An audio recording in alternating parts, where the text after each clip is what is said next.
Shana Tova. So this is the second and final time that you will hear from me at Yom Kippur.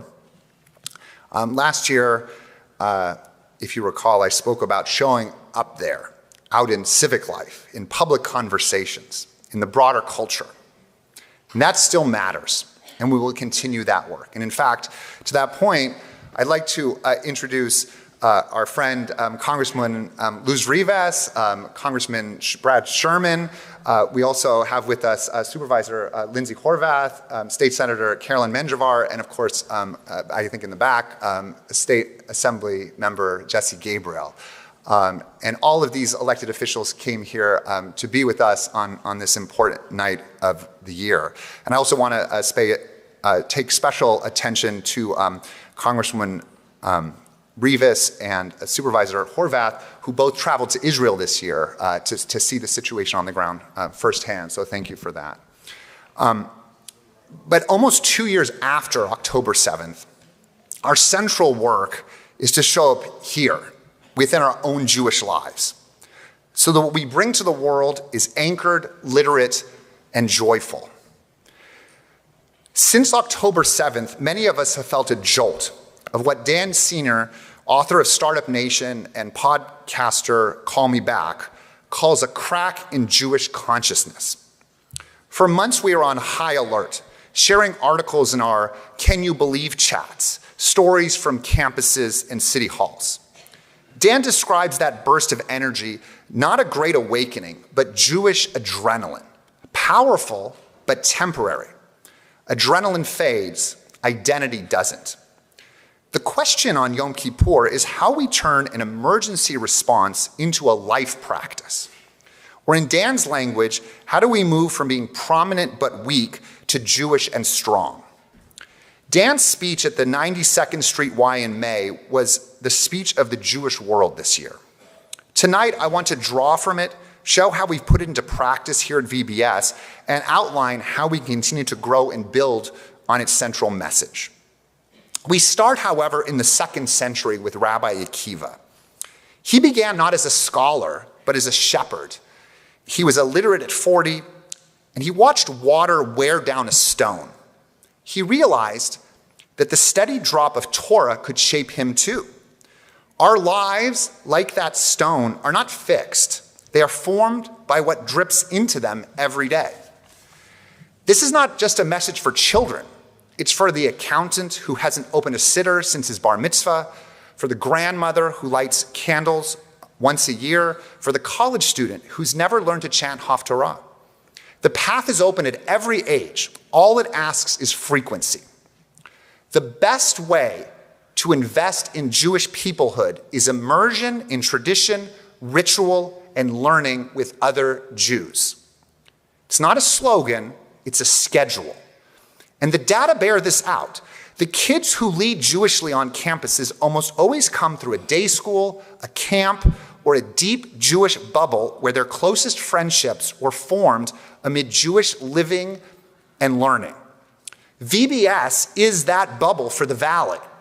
Our day school educates our children from kindergarten through 6th grade. Our ECC and religious school welcome hundreds more families. We are teaching them not just Hebrew words, holiday music, and tzedakah, but the first steps of Jewish practice. These aren't just programs, they are habit factories, structured droplets shaping the stone. But the bubble cannot end at age 13. One place we must refuse complacency is the quad. We all know the stories from the past 2 years, a climate in which a mezuzah on a dorm room door is seen as a provocation, where Jewish students are told that the very act of being themselves is political. Dan warns, however, that if we don't offer our kids the upside of Judaism, substance, joy, mastery, we can't expect them to, quote, stick their necks out when Judaism is under siege. We may not win every information war, but we can win the formation war, building Jews who know their why. Our why must include Israel. Since October 7th, Zionism has been slandered as something dark. We reject that. Zionism is the belief that the Jewish people, like every people, have the right to sovereignty and safety. We can debate policy and still affirm the miracle, question leaders and still defend Israel's legitimacy. VBS has chosen learning and presence as our answer. 3 volunteer service trips to Israel since October 7th, with a 4th scheduled in January. Online Hebrew language courses we recently took over from American Jewish University that serve people in LA and beyond.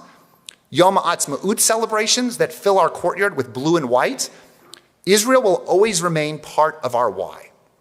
Will we drift back to October 6th, as Rabbi Leibowitz described in his sermon last year, or will we rewire our habits so that we become Jewish and strong?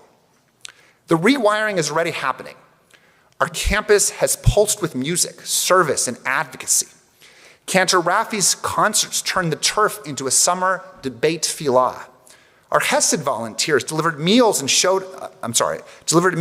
companionship to congregants in fragile moments, and our advocacy teams showed up in Sacramento when it mattered. Let's hope now the governor signs the bill. Walk our calendar and you'll see the steady heartbeat, daily minyan, adult tech study, parenting seminars, community events. These are not one-offs. These are the weekly scaffolding of identity. And we have celebrated the institutions that form Jews for a lifetime. Last December, VBS hosted the Camp Ramah Gala, honoring Rabbi Ed and Rabbi Nina Feinstein. If you want to see Dan's thesis in action, that immersive environments create resilient Jews, stand near the entrance of a Ramah event and watch the hugs. That night was not only a fundraiser, it was an index of impact across decades of summers. And as we speak of continuity, I want to note something important for our future. This year, our congregation entered into new long-term contracts with both Rabbi Leibowitz and Cantor Rafi. Their Torah, music, and leadership are not just blessings today, they are investments in our future. By securing their presence, we affirm that the vision and spirit we've spoken about tonight will continue to guide VBS for years to come. And that's what every investment in this community does. It carries the present into the future. Philanthropy is part of this investment. Our budgets express our beliefs.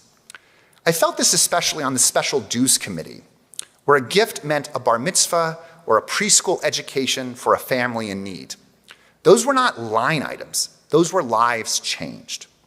And beyond the numbers, I felt the power of this community. Sitting on the bima at life cycle events and getting to know many of you, I've seen how our collective investment creates something larger than any one of us. It's been an honor to serve and to be part of this mosaic we call VBS. The first months after October 7th felt like an opening, an opportunity for recommitment. But an opening is only a doorway. You still have to walk through. If we walk through, if we build the schedules, the friendships, and the study habits that make Jews, then our children will walk into any quad already knowing who they are. These last 15 months as president, I've been involved in Jewish ritual perhaps more intensely than any time in my life. It's been incredibly rewarding. So here's my ask of you on this most searching night of the year. Join me in 5786 to make Judaism, make Israel, a part of your daily and weekly lives. I began with Rabbi Akiva and the stone, and I'll end with him. That image is your roadmap. We don't need to smash the rock with a hammer, just the faithful drip, drip, drip. Dan ends his address by asking each of us to answer why. Why are we Jewish? What do we stand for? Our answer will not be a sentence. It will be a calendar. And if we write that calendar together, drop by drop, we will find ourselves rooted, anchored, and blessed. Gemar Chatima Tova.